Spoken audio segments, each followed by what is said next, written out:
Familia, ¿nos tenemos que ir a cenar? ¿No tenéis casa?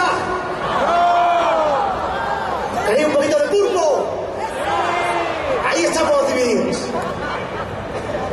Un poquito de jazz en castellano y vamos tirando para la cama.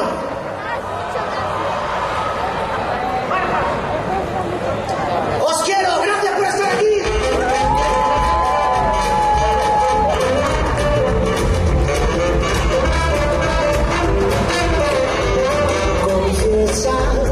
Dime si es por darme celos o si estás buscando el dato de tratarme de un final. Dime, haz lo que puedas, no pretendas que me crea que te he vuelto a enamorar. Confiesa que te ha puesto de su lado, a quien tomas de la mano, con quien finges ser feliz.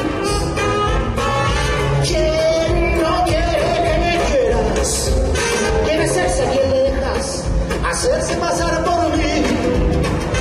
No lo quieres, reconoce que te salgo sin pensar, que se te escapa mi nombre, que soy tu debilidad.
Ahora que estamos a solas y la luna está redonda y parece que fue ayer.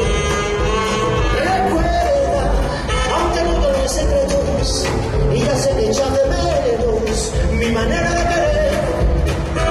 No lo niegues, reconoce que te salgo sin pensar, que se te escapa mi nombre,